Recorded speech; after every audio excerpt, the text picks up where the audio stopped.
Well, my first graduate was architecture. I was a student, and I graduated from architecture in Indonesia.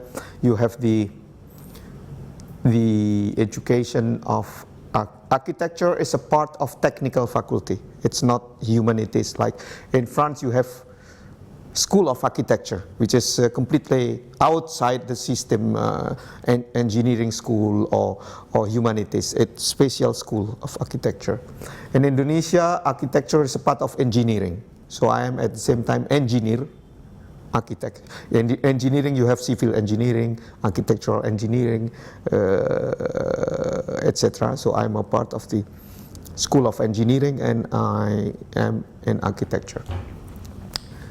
Why then architecture? Because I like at the same time art and mathematics. I was strong in mathematics when I was in high school.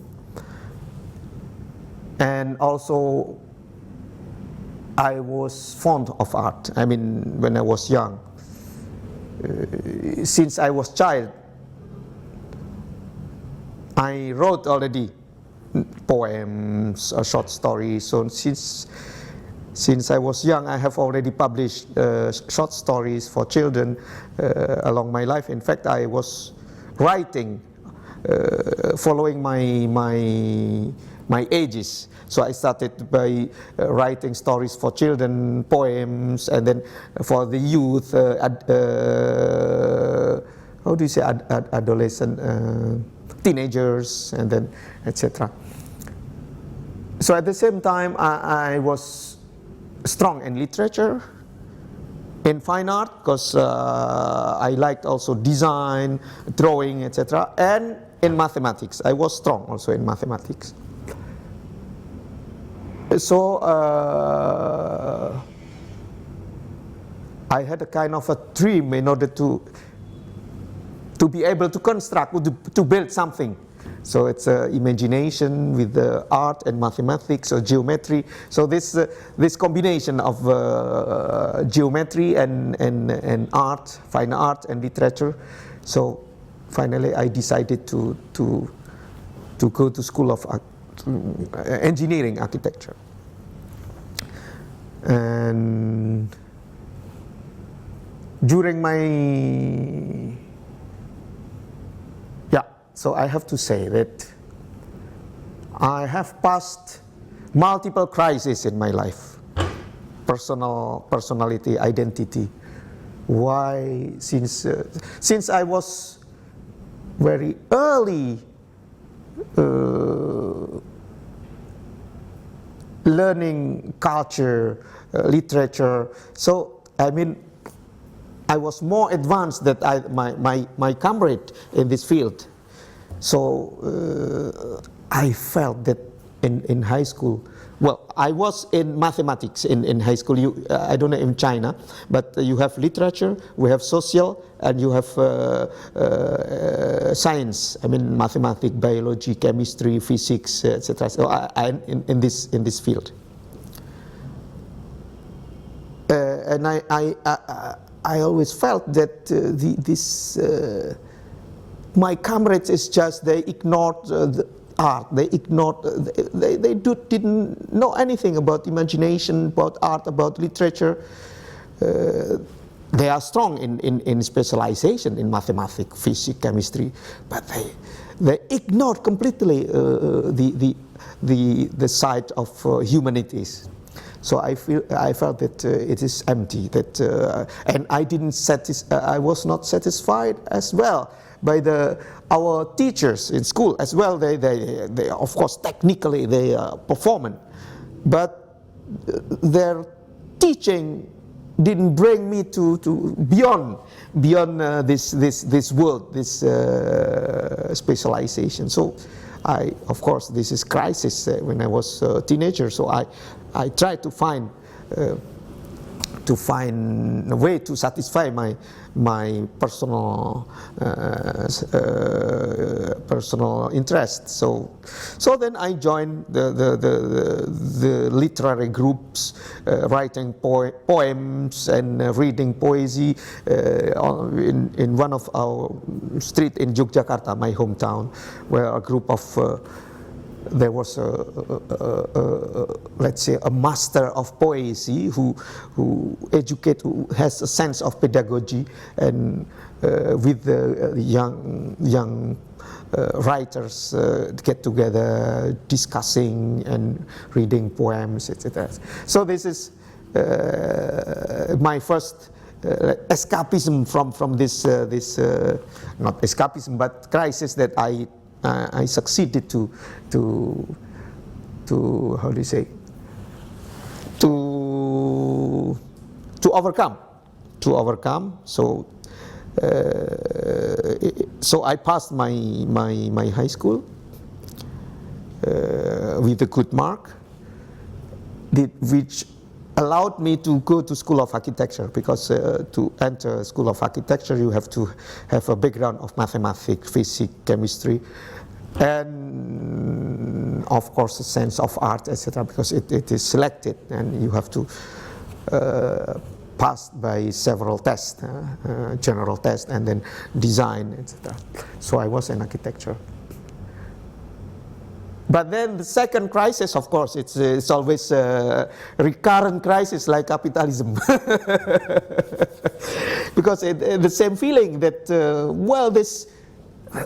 you know, that most of the student in architecture is prestigious, so most of the students are middle class, of course, and they are sometimes snobs, and they don't know nothing about literature, but because their background is mathematics or geophysics, etc. So again, I felt that it's really it is empty. I mean that it didn't satisfy my thirst for something more holistic. Let's say. So it was in the 1970s, and it was also the crisis, not the crisis, but the period of Suharto, which the strongest period of Suharto,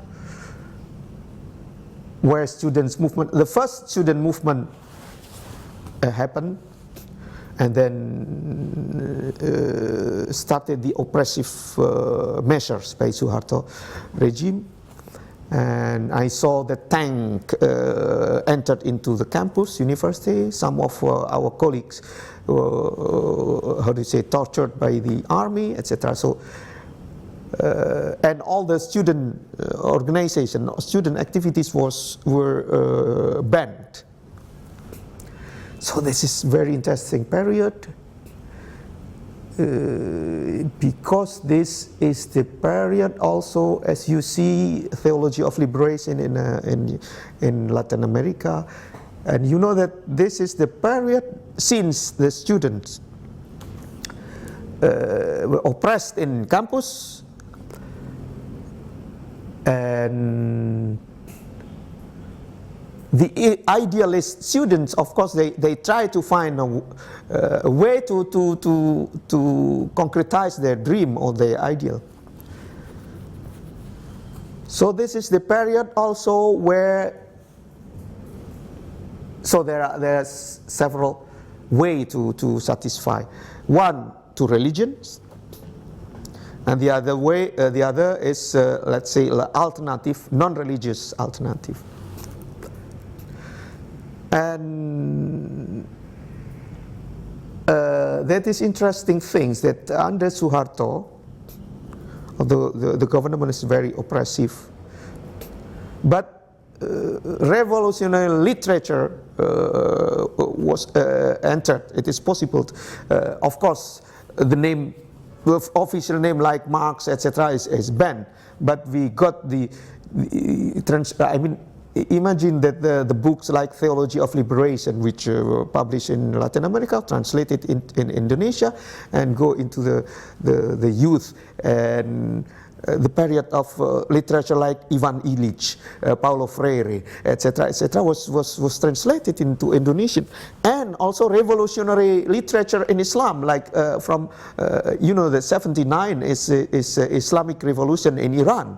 So you have literature of Ali Shariati, of Bani Sadr, Khomeini, Said Qutb. So literature of Muslim brotherhoods and of Iranian Revolution also entered. So you see, this is the period of, let's say, boiling period for the looking for alternative. But it's also correspond to the West. In the West, that after 68 revolution of youth. So many students were going to villages. So now, instead of making activities in the city, and they went to villages, working with the farmers, with what is called at the time, the period of Schumacher, like small is beautiful, and also appropriate technology approaches. So from technical engineering school, they have the capacity to do appropriate technology approach to apply it in the villages for energy, electricity, irrigation, waters, etc. And also in Islamic boarding school, who importing the ideas of Islamic revolution. They go to Islamic boarding schools in villages, working with the students, with the student of the Islamic boarding schools, etc., etc. So myself, I went home, my hometown, which was, in fact, it was a traditional town, which the population were majority craftsmen of silver, craftsmen and garment and batik. So my hometown is in fact the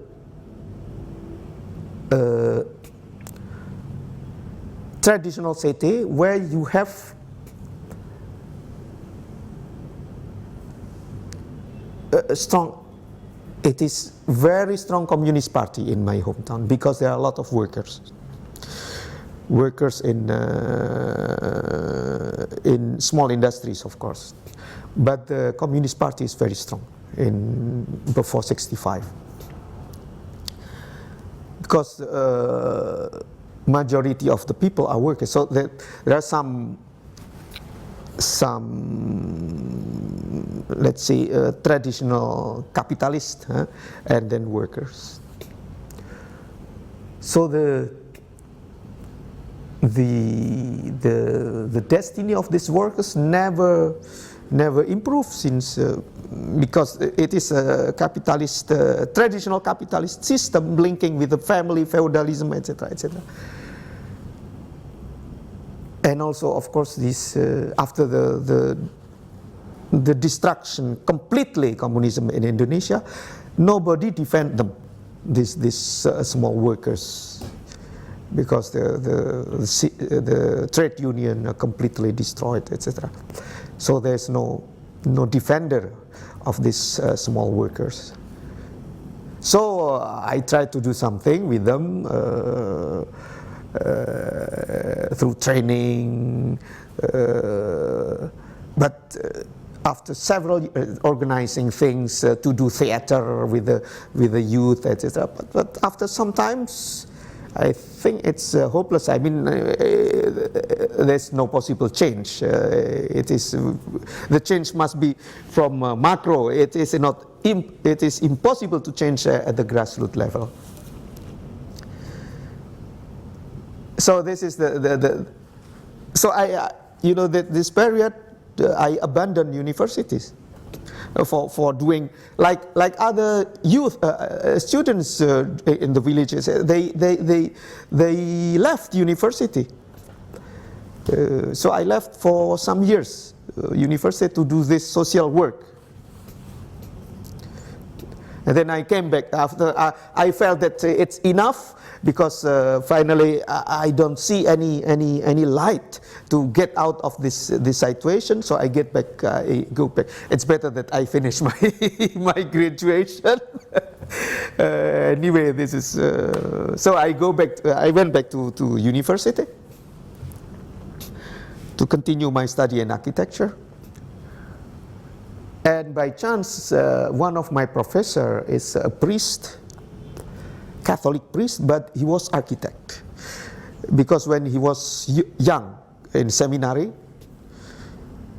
he was a talented person. He was a talented young, designing, etc. So when he was a priest, then the bishop, the Catholic bishop, designated him to be architect. So he was sent to School of Architecture in Bandung, and then sent to Germany, to Aachen, to study architecture. So he is at the same time a priest, architect, and writer. And he is, of course, a priest, very close to theology of liberation.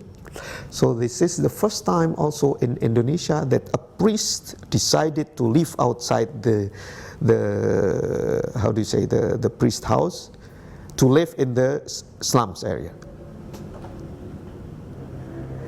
So then he, of course, I was become his assistant, and he invited me to join. So we work. I was a student, he is my professor. We work on slum area to build together the houses with the people. And it was the period of the very highest, strongest period of Suharto. We work on the river bank, slums area in Yogyakarta. And there was a project to clean up these slums areas in order to have a beautiful park using this river. While we were there, then the priest, of course, he is our. Since he is priest, of course, he has very strong bargaining position, because he is a functionary of the Pope. So if something happened to him, of course, a reaction will be international. So we defended the squatters settlement on the slum area. We built, our ideas is that instead of sending them to outer islands of, Sumatra, because the idea of government is that to put these people, to send them to Sumatra as transmigration. So we didn't agree that they are informals. They are hero of development, because they are very productive people. They are garbage, or they say collectors. They make recycling. They clean the rivers, because they live on the bottom of the river, etc. And they make the life of the people cheaper, because they provide works. Human manpower is cheaper. They sell food. They sell their manpower cheaply, so that it means that the tariff life is lower in my hometown. So they are useful. And it is better to solve the problem on site rather than sending them out. What we needed was to make their houses more healthy, more beautiful, etc. So that's why we transform the houses with bamboo on steel, and we paint. We mobilize the student from art schools to design the houses, etc. And it was under the bridge along the river, so you can see the houses. They become beautiful.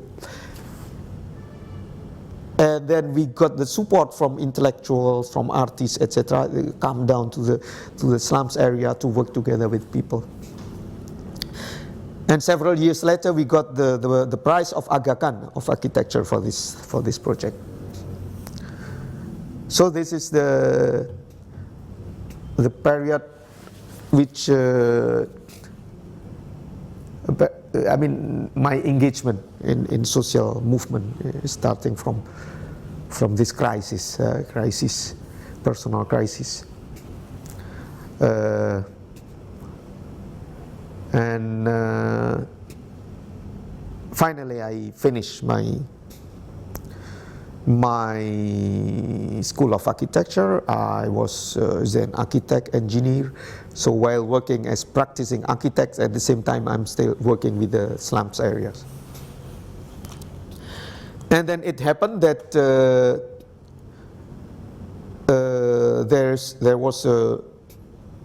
every year there was a training for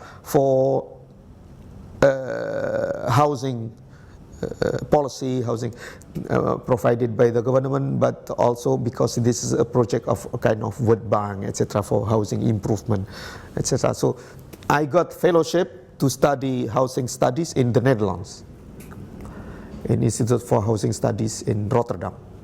There I met the first meeting with the international communities of students, and many of them from Latin America, from Asia, from Africa. Especially from Latin America, they are revolutionary, of course, from Cuba, from Venezuela, from Brazil, etc. Yeah. This is in 87. So I was alone from Indonesia, which proposed a working paper on my experiences in the slum area, because other Indonesian fellow, they are from the government, from the Ministry of Public Works, etc., etc. So I was alone. So my paper was considered very interesting and relevant. So I was invited for the second time to the Holland, to the Netherlands. At the same time, it is also the period of a French NGO, maybe you know, Comité Catholic Committee Against Hunger and for the Development, which was also revolutionary, let's say leftist Catholic.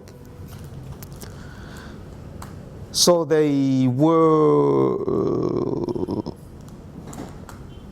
looking for collaboration, partnership with Indonesian NGOs working in the. So they contacted me, so we met, and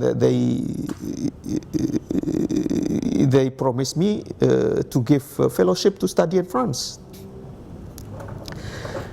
This policy, I think, is very intelligent, these French NGOs. Now there's no more. Intelligent because, in fact, they give very selected people, activists from Africa, Asia, Latin America to study in France, sometimes until doctoral studies. They invest on human resources instead of giving to projects, development project, etc. But of course, development project they give, but also they select activists to be financed for their study. So I was one of them. So second time I was in Holland, and at the same time I was in contact with France. So just after Holland, I went back to Indonesia 1 month, and then studies in France. It was in 89, at the end of 89.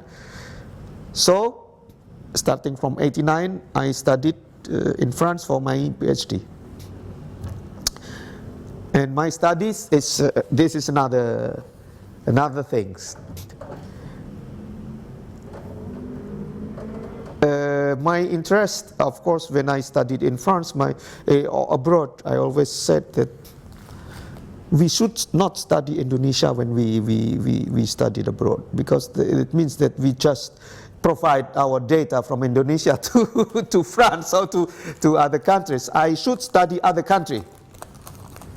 So then I studied Egypt. I studied Egypt. my idea is that I have to take advantage of my background, that I am from Muslim societies, I know Arabic, and I have also intellectual heritage since my grandfather, my granduncle, they studied in Egypt. So I have a heritage of this intellectual heritage of Egypt, 19th century, 20th century, revolutionary Egypt, etc. So I wish that I can trace back my intellectual heritage in Egypt. So then when I studied in France, I decided to study Egypt, and then, but what is the subject or object of my research?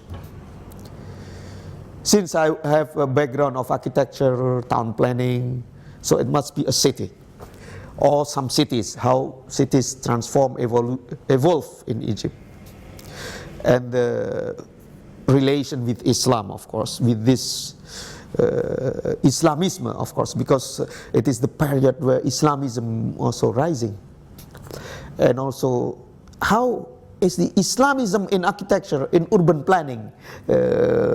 Is there any Islamism in the discourses of Islamism, that the Islamic house must be like this or like that, that Islamic city must be planned in this way, etc. This, I was curious if there is a discourse and reality of this Islamism in architecture.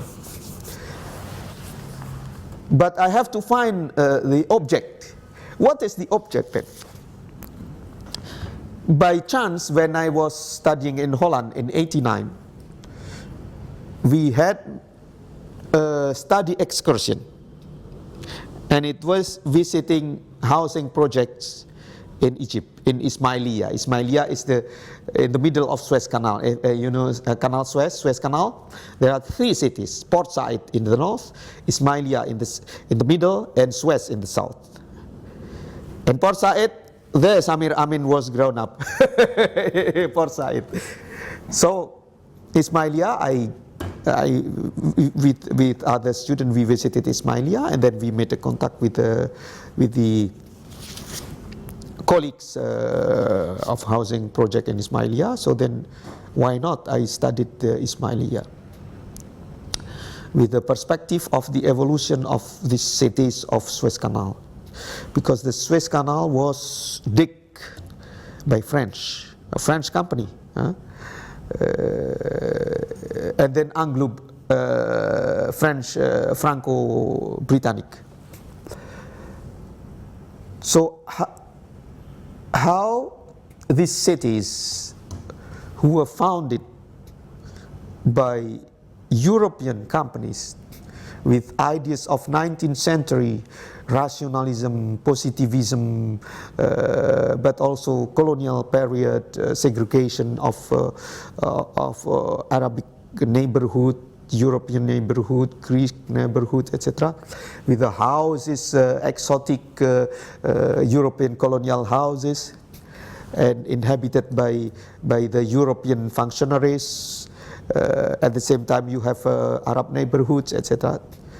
How were these three cities of Suez Canal was transformed by the Egyptian? Because 1956, the nationalization of Suez Canal, where the foreigners were forced to get out from the cities of Suez Canal, and the Egyptian, they enter into the cities and they occupied the beautiful houses, the cities, etc. How these cities of Suez Canal was transformed. So the confrontation or the ideas of Western ideas, Christianity, and then now Islamic traditional houses. So how the culture of cities, or the culture of houses of Egyptian now transform these cities created by the French. So this is my idea. So transform. So that's the title was architectural and social transformation of cities in the Suez Canal since the foundation of the cities until period of Mubarak, when my last research. So this is the this is my study. When I finished my PhD thesis, it was the crisis in Asia, 1997, economic crisis. And Indonesia was one of those which is most, how do you say, seriously damaged by this crisis. So my friend, activist, I was not engaged by any university or academic institution in Indonesia. I was just activist that by chance I got fellowship to study in France. So I didn't have any attachment to any institution in Indonesia except moral engagement with my NGO. So my friends activists, they said, if you go back to Indonesia, you will not have job, and we don't have money, and we need your help to make a network for us. So if you have job in France, please stay there. And by chance, before I finished, in fact, since 1995, I have been teaching while finishing my PhD. So then, okay, then I have a certain comfort that I will not be a traitor for my Indonesian activists. So then I stay because I have a job. So I applied to be a permanent staff. So that's from 1995. And then in 2000, I was recruited as a permanent staff until today. So I am the only Indonesian citizen who is also at the same time French civil servant, because I belong to Ministry of National Education in France.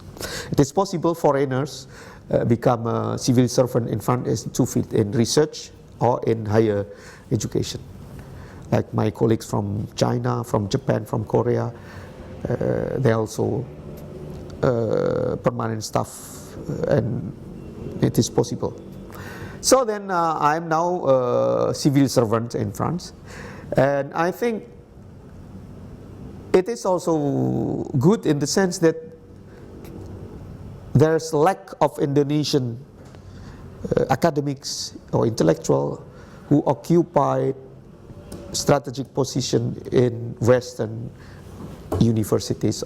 So I'm almost alone as Indonesian academics who work in French university as a permanent staff and have a responsibility, etc., etc. So that's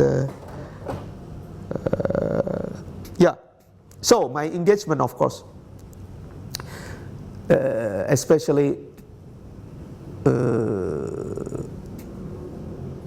with Africa. From my studies in Egypt, then also little by little I learned that from paleoanthropology, from genetics, that our ancestors came from Africa.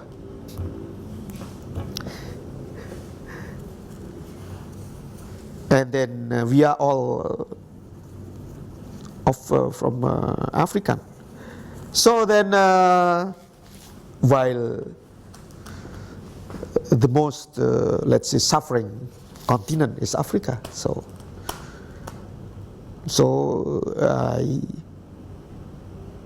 I always say to our friend, I found a justification for my attachment to Africa, that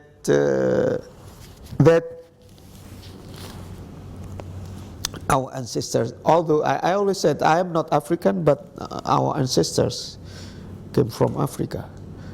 So I am a part of African diaspora in the world since 50,000 years ago. Because when we trace back the migration from Homo sapiens from East Africa, the first destination is Asia, and they arrived in Australia 50,000 years ago. So it took 10,000 years from East Africa until Australia. Now it's around 18 hours by flight. But at the time, imagine our ancestor dragging the, how do you say this, axis from Africa until Australia, 10,000 years. So that's why Indonesia was the first population African types that we see the trace in Papua. So when our ancestors get out from Africa, first destination Asia, then some went up to China and then to the Central Asia and to Europe and to Latin America, and thousands of years they separated each other. They become white in Europe, become yellow in China, and stay black in equatorial zone. So 10,000 years ago, the Chinese came down to Indonesia. The Mongoloid came down to Indonesia, and they mixed with this Negroid people. And I am a result of this mix of Afro-Asiatic, of Mongoloid and Negroid people. This is my, let's say, how do you say, justification for my engagement for Africa. I think you don't need to add the justify, because I think it's really good that there could be the Asia-Africa links and now, and also strengthening the links with Latin America. Yes, of course. Yeah. The way we share the 500 years. Yeah. It is difficult for me to previously, in my step of my engagement with Africa, it is difficult for me to justify that we should engage Latin America. Why? Because broadly speaking, a very quick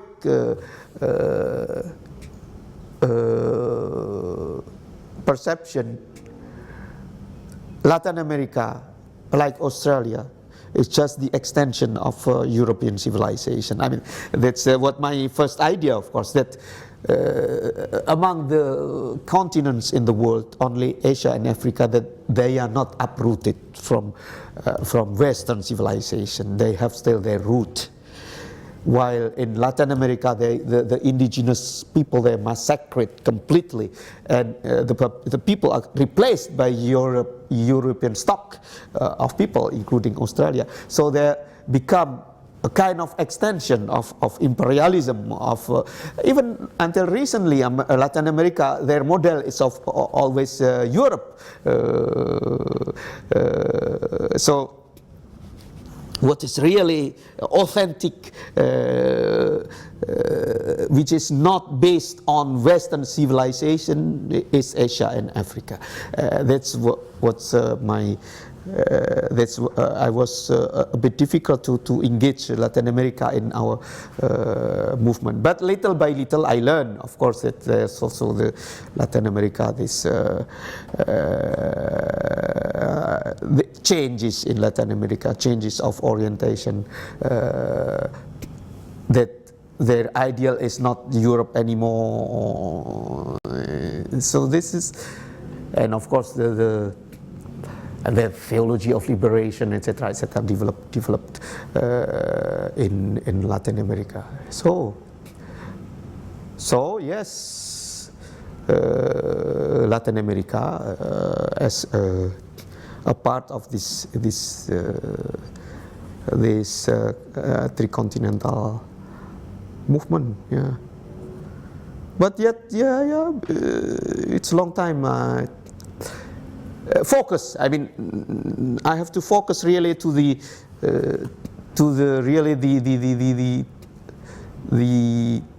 continents who has really different from Western civilization, because in Latin America you have the same language, the same religion still, mostly Spanish language or Portuguese, and mostly Catholic people. They share. Linked very closely, of course, with Europe. Australia is the same. They are under British until now. The government of Australia is under the British Kingdom, and the people also they are white people, and Australia, Latin America, North America is a kind of extension of Western civilization. Yeah, but of course, yeah. I think for the elite especially. Yeah. And I think there's also still the remnants. Yeah. That those that remain not yet eliminated Yeah. by the West. So we've had a lot of the indigenous people. Exactly. And Yeah. origins, Yeah. And so we still see some heritage. Yeah, exactly. But then you said your grandparents, your grandfathers studied in Egypt. That was quite. Yeah, because I came from merchant family, Muslim merchant family. During the colonial period, the indigenous people like me, like the Javanese, they didn't have access to education, to modern education. Because the Dutch, they didn't give possibility to study in higher learning. So they sent their children to study abroad, to the let's say modernized Muslim countries, which was Egypt, 19th century, the most modernized Muslim countries in the world, in Muslim countries, Egypt, since 19th century. Samir Amin can speak a lot that the Egyptian development in the historical perspective or global history of Samir Amin is one of the rise of the South. I mean, Egypt in 19th century was sovereign. I mean, Egypt was governed by viceroy from Ottoman Empire, from Turkey, but autonomous enough so that at that time Muhammad Ali, the 19th century governor of Egypt, who has brilliant ideas to develop Egypt by using European engineer, etc., but under the command of Muhammad Ali. So this is the modernization of Egypt took place along the 19th century, and then the awakening of Islamic thinkers, etc., along the 19th century Egyptian. The key is that the governor has a sovereign project to develop Egypt. That's why Egypt is one of the rising, the rise of the South in the perspective of Samir Amin. Yeah. And then many students from Islamic Muslim countries like Indonesia, they send their children to study in Egypt. So we have 4 grand uncles studying in Egypt, and from Egypt then they send to Europe. From Indonesia it's very difficult to go directly to Europe, so they first study in Cairo. Cairo is a very cosmopolitan city in the beginning of 20th century. So from Cairo, then they get contact with the universities in Europe, in France, in Holland, etc. So from Egypt, they studied in France and in the Netherlands. So this is. So from your grandparents, they were already educated in that way. Yeah. And your father? My father was